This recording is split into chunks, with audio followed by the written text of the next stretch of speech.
Hey guys, welcome back to the channel, Bowie. I'm Matthew, and we're playing some more Legend of Zelda Breath of the Wild. Right now, I've went ahead and made marks on my map so I can know where we're going to go. So the first one we're going to go to is here. This is a Korok seed that requires magnesis to get. So we're going to show probably one of the funniest types of Korok seeds to get. So it's essentially, well, you'll just see. I don't want to spoil it. I think it's funny, so we'll get there in a second. So we have 6 Korok seeds now, and we have 11 to go here. So that's pretty nice. You know, we're making progress. I'm all about progress. I think I'm making progress in video games. Maybe not so much in life, but you know, that's up. So here's a interesting enemy type. They're the Bokoblin skeletons, so you can kill their bodies, but it doesn't matter. Their bodies will get back up and start walking around until you kill all the heads that are around. So if you kill one of the heads, they'll fall off, but then you can use their arms as weapons. And I really want this Traveler's Spear. Well, it's pretty easy to get rid of your... it's a lot easier to get rid of your hand weapons rather than bows or whatever, because you can throw them, which is nice. So I think I'd rather have this Pokeball here. Yeah. So this one's not too far away. It's easy to get to, and I'm so used to playing on my file where I've beaten every single shrine, where I have nearly max stamina. So it's very difficult for me to only have this one wheel. It's so weird to go back to. Let's see, it's over here. Yep. So you need magnesis for this, and you can see this little ball. So you know those that Japanese cup game where you try to, I think it's Japanese or whatever that is, that cup game where you try to put a ball in a cup. That's it. You just have to magnesis a ball into a cup. And I'm so good at it that I failed. Phenomenal. Yep, I did it. So that one's definitely my favorite. So getting that one done, pretty easy peasy.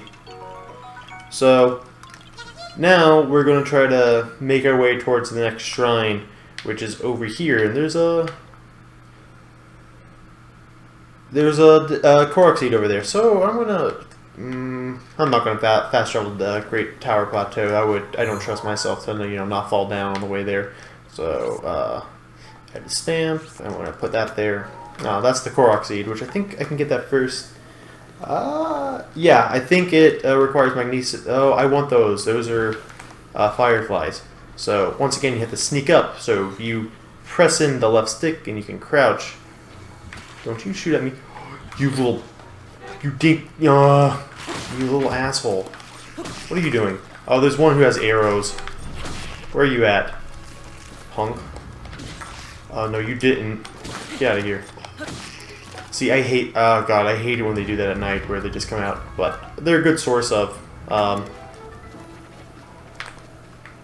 well, frustration and pain, but they give a lot of Bokoblin fangs, which are useful for later for some crafting and upgrades and stuff. Also, you can form arrows by sitting in a place where an enemy's arrows can't reach and letting them keep shooting you, because they'll stick into the ground and you can pick them up. Because enemies have infinite arrows because, they're better than you because they're evil. So they get cool things like infinite ammo. That's, and we're not playing A Link Between Worlds here where your stamina was your ammo, so you could just sit there, use some arrows, and then wait a second and you have more. Nuh-uh, this is a much different game, though it is based around a lot of the similar concepts when it comes to what order players should be allowed to do things in and stuff. I mean, this is a much more extreme version, but it's interesting to see Breath of the Wild as the next step after A Link Between Worlds.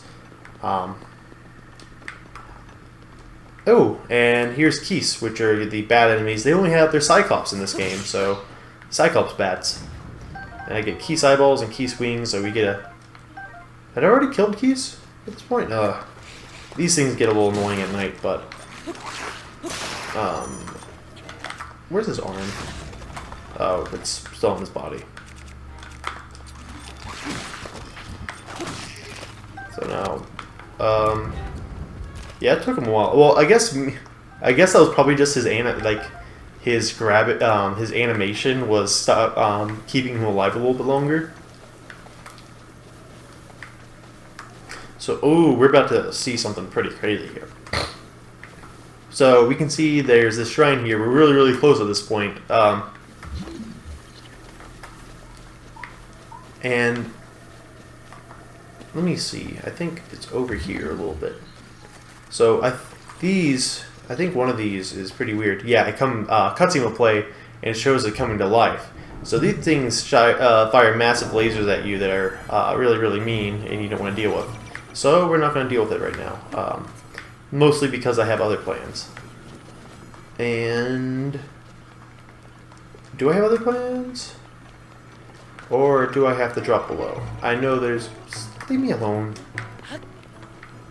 Nope, I do have other plans. So down here, you can see this metal door. You can lift it up. Actually, this could be useful.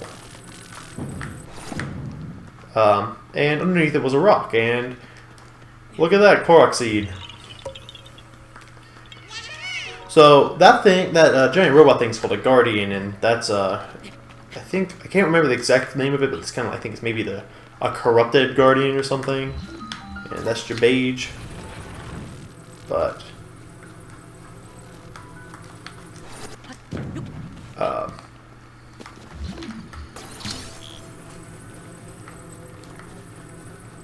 wonder.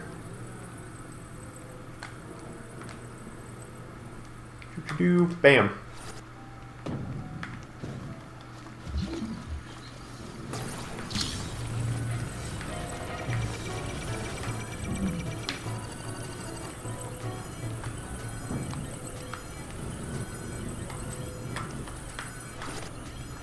Oh, well, that does nothing. But if you shoot them in the eye, that's essentially a critical hit on them, and you can get a lot of work done. It stuns. That's probably the best part about it, is the fact that it stuns them. And that's the main key about taking down Guardians, is you have to hit them in the eye. It makes dealing with them a lot easier, because you just get all these free hits in. It just means that early on you consume a lot of arrows, and I don't really have anything good to attack with at this point.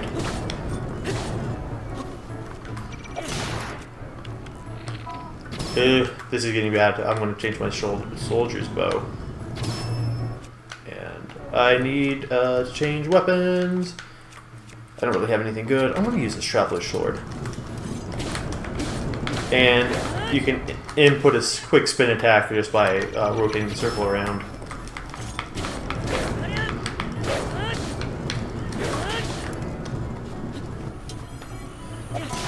And, oh Jesus, I'm going to break all my items, but this is totally worth it, right?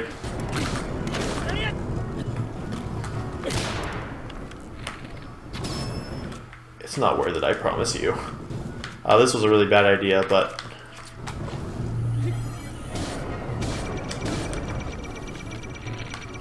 if that thing gets one hit on me, I'm dead.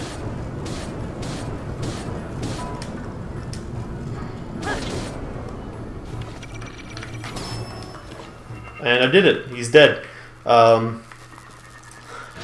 It's not a very worthwhile fight. You can see that it's very, very, very item intensive, so you don't really get much out of it killing it. So, was that the smartest plan? No, but was it fun to show? Hell yeah. I know, yep, up there. So this is the second DLC chest that you can get. I don't know exactly. I think this might be the cool one. I'm out of stamina, but, he can... Oh boy, it is the cool one. Gonna wear my Nintendo Switch shirt with pride. If only I had a Nintendo Switch. that I could play with pride. Thanks, Nintendo. Nintendo doesn't release enough of anything. Actually, I'm forgetting something. So, I think now I can turn something on. If I go to the options menu, I can use amiibos. And what happens here? I have the amiibo rune. Yeah, so I just have to press that button and touch an amiibo, and we can use some things. So, the first thing I'm going to try to use the Ganondorf amiibo. So every single amiibo gives special equipment that I would like to use. So this gives me a Traveler's Claymore, which is really good early game. Let's see what else I can get. So I want to try to get at least one copy of every single one of the special armors or weapons or whatever that you can get from these, just, you know, to show them off, because if it's unique, I want it. So this is also dependent on the amiibos I have. I only have 4 amiibos right now that are to use for this, but, you know, hopefully I'll get more. This is the 8-bit Link amiibo, and this gives me bomb arrows. Those are really, really powerful, and that's really good to get this early on. And I'll show off the 4th one next time. But this is the Ocarina of Time Link amiibo. The biggest thing about most of these is that they have, the Link ones, they have unique armor sets, which is what I really am interested in, so I really hope I get one. But nope, just Traveler Claymore. Those are good weapons though, so I'm not going to complain too much, and it's going to be really helpful for early game. They're very, very strong weapons, and each of these barrels also just has some like apples or whatever in them. And this axe is really durable, so I mean, it took down that Guardian, and I still have some room. So let's go on to this second trial of the game and see where it takes us. The 4th amiibo I have is the Wolf Link amiibo, but that's not useful. I can't use it right now. If I showed it off, it'd just be like, oh, that's cool, but I wouldn't really get to show it off. So and that one has a more exploration function, which I'll show off in the next episode. So we see that there's another rune station over there, so we get our next rune. Thanks, Jabage. This is the bomb trial. I wonder what we're going to get. These bombs are very useful. You can see doing this that there's 2 different... You're going to see we get 2 different types of bombs. One of them is a cube, one of them is a sphere. So one of them rolls, one of them doesn't. And it's a pretty, you know, simple difference, but it makes a very big difference gameplay-wise between which ones you want to throw during which situations. You know, the spherical one's going to roll more, so, and they're remote detonated, so it's pretty nice. The one thing you have to be careful of is not blowing yourself the hell up. And so, toss this, let it roll, bam, we're good. And we're over here. So, over here, there's a treasure chest, and I want that. I always like treasure, especially in these sort of shrine areas. You know, they decently have good things. Like, claymores are really good. So claymores are a 2-handed weapon, which means you can't use your shield, and the spin attack works like this, which is very amazing for getting huge damage. It can be stamina draining, but that's pretty decent.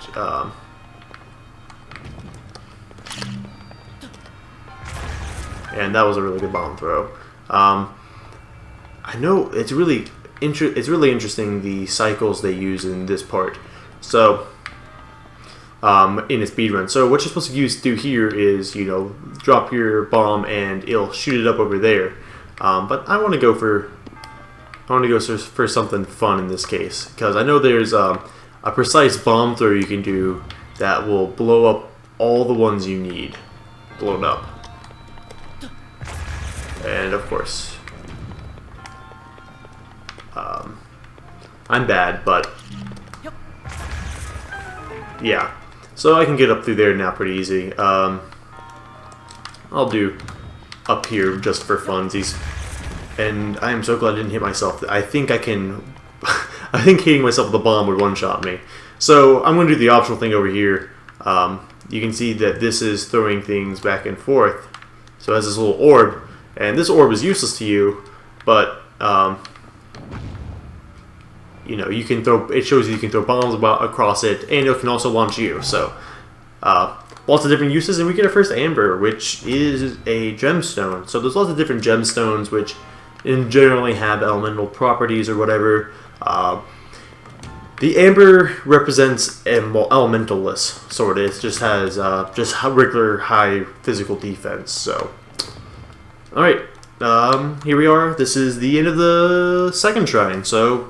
We used our bombs to our fullest, and I pulled off some silly stuff, because I'm a silly boy. And my gamepad is running low on battery, so I'm going to plug that in.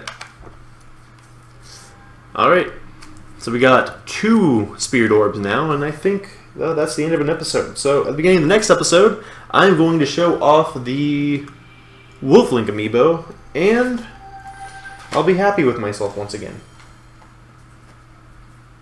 I think this is going pretty decently well. So, I guess, tell me what your feedback is. I would like to know, like, if there's anything you think I can do better, anything that I'm missing out, like, I'm talking about this game, so just let me know. Anyways, thanks for watching, like, comment, subscribe, and I'll see you next time for more Legend of Zelda Breath of the Wild. We're gonna do some more shrines. Now it's shrine time. Alright, peace out.